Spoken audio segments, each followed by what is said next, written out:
Y para hacer un análisis de estas propuestas que plantea el precandidato Jorge Tuto Quiroga, ya estamos en contacto con la politóloga y periodista Susana Bejarano, a quien saludamos cordialmente a esta hora de la mañana. Muy buenos días, gracias por atendernos.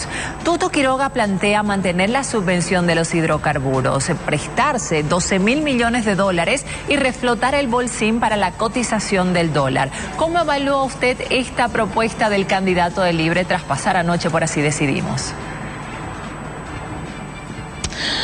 Gabriela, buenos días. A ver, yo veo dos cosas aquí. Creo que Tuto Quiroga tiene una propuesta, pero la propuesta pasa toda por la Asamblea Legislativa, pasa toda por una modificación normativa, pasa toda aquellas modificaciones que no pasan por Asamblea Legislativa, pasan por referéndum constituyente. Él señala que no necesariamente estas propuestas tienen que pasar por la Asamblea Legislativa, pero la Constitución Política del Estado es clara, plantea que pueden ser otros mecanismos los que hagan que se modifique la ley, y cuando habla de otros mecanismos ahí surge la preocupación y nos despiertan las antenas, porque ¿cuáles son esos otros mecanismos, Gabriela? Me preocupa que nuevamente se plantea un gobierno que crea que puede echar mano del Tribunal Constitucional, un Tribunal Constitucional que por supuesto ha sobrepasado todas sus competencias y que esas sobreinterpretaciones de la Constitución lo han convertido en un suprapoder, que es precisamente lo que tanto le ha hecho daño a la institucionalidad política del país, a la institucionalidad democrática del país, el hecho de que exista, entre comillas lo voy a poner, un suprapoder que pueda hacer interpretaciones antojadizas de la norma. Entonces, cuando uno escucha a Tuto Quiroga, surgen cierto tipo de preocupaciones en los marcos institucionales. Una de las heridas más grandes que tiene el país, Gabriela, es precisamente la institucionalidad, la desinstitucionalización a partir de acciones, por ejemplo, del TCP u otras omisiones o acciones de cierto tipo de instituciones para velar aquellos objetivos, digamos, del Ejecutivo, que se pasan, digamos, por encima todo el planteamiento legislativo. En lo personal, esa ha sido mi mayor preocupación. Cuando escucho a Tuto Quiroga decir, vamos a prescindir de la Asamblea para crear otros mecanismos, uno dice, bueno, la Asamblea es el primer poder del Estado, vayan a leer la Constitución Política del Estado. Susana, permítame, disculpe, porque más allá de lo político es correcto el análisis, pero en el tema específico le hablaba de la subvención. Estos temas económicos que él ha propuesto, ¿usted considera que es correcto que se mantenga, o esto de pedirse 12.000 millones de dólares a organismos internacionales, o la participación del bolsín en la flexibilización del tipo de cambio? Esos detalles, por favor, ¿qué opina? Los 12.000 millones de dólares, no solamente Tuto Quiroga ha planteado una tal cantidad de dinero tan alta, digamos, unos recursos tan altos. Recordemos, Gabriela, que en este momento hay 3.500 millones de dólares aprobados ya por la Asamblea Legislativa que no han sido ejecutados. Entonces vamos a pedir encima de eso 12.000 millones de dólares. Yo no logro entender, y anoche viendo detenidamente la entrevista con Tuto Quiroga, no logro entender cuál es el fin de tal cantidad de dinero. ¿Cuál es el, de verdad, Bolivia no he escuchado a ningún analista económico que nos diga que Bolivia requiere tanto dinero? Creo que es lo primero, ¿no? Lo segundo, evidentemente hay unas posiciones de levantar rápidamente las subvenciones, pero es lógico que las subvenciones no pueden levantarse de un día para el otro. Creo que había mucha interpelación oportunista en cuanto a que el gobierno actual o los anteriores gobiernos debían haber ido levantando la subvención, etcétera, etcétera. Levantar la subvención en este momento significaría mayor cantidad de inflación.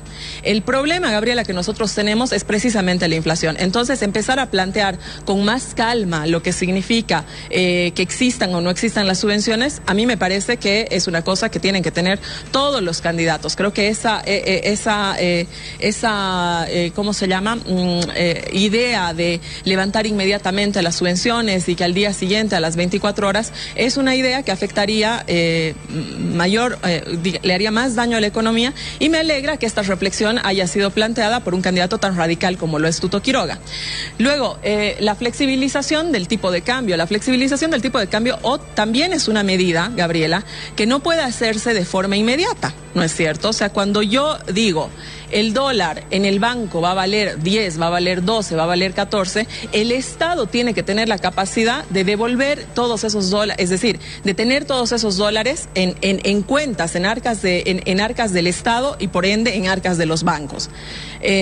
Para dejarme entender, cuando yo muevo el tipo de cambio, tengo que tener la capacidad de poder pagar todos esos dólares con ese tipo de cambio. En este momento no hay esa capacidad de pagar todos esos dólares con ese tipo de cambio. Entonces, ¿qué es? ¿Los préstamos van a ser para qué? ¿Para devolverle a la gente los dólares? Eso es una cosa que ayer definitivamente con la propuesta que nos hace Tuto Quiroga no me queda muy clara. Ahora, yo asemejo estas propuestas, ¿no es cierto? Esta cuestión de dar la vuelta o sea, de requerir muchos créditos, ¿no es cierto?, a las propuestas que están haciendo todos los candidatos e incluso a la propuesta que nos ha hecho el actual gobierno, ¿no? Es decir, requerir de los créditos para financiar que se llama la economía del país. Creo que es un hilo común que tienen las propuestas por izquierda y por derecha, y hemos visto que ese hilo común, que si bien es necesario, etcétera, etcétera, ahí yo creo que no existe ningún tipo de discusión, que hay que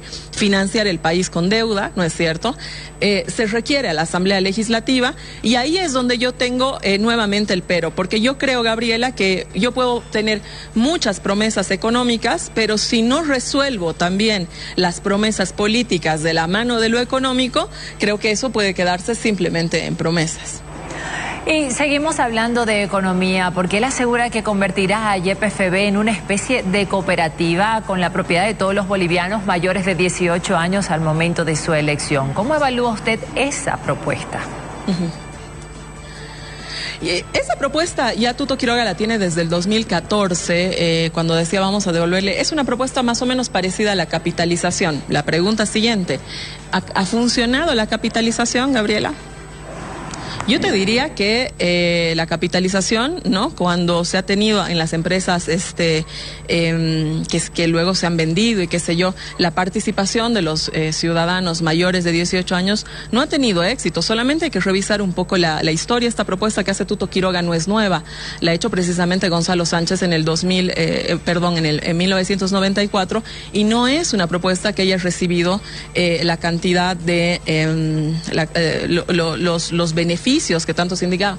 Yo creo que es una propuesta más demagógica, ¿no?, en el sentido de, digamos, persuadir a los bolivianos mayores de 18 años, vas a tener la propiedad, etcétera. Y luego, ¿qué pasa con los bolivianos que no son mayores de 18 años? ¿No es cierto? O sea, ahí yo creo que solamente hace falta mirar un poco la historia, mirar la historia del país y darse cuenta cuáles han sido los beneficios de la capitalización en Bolivia, nada más. Cuando alguien se responda a eso, ¿no es cierto?, yo creo que ahí uno tiene la respuesta de la propuesta de Tuto Quiroga.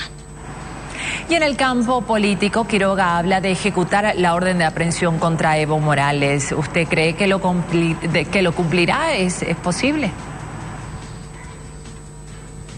A ver, no sería la primera vez que Tuto Quiroga, uno recuerda en el gobierno del 2001, Tuto Quiroga ha entrado de manera violenta al Chapare en 2 oportunidades, él lo ha hecho.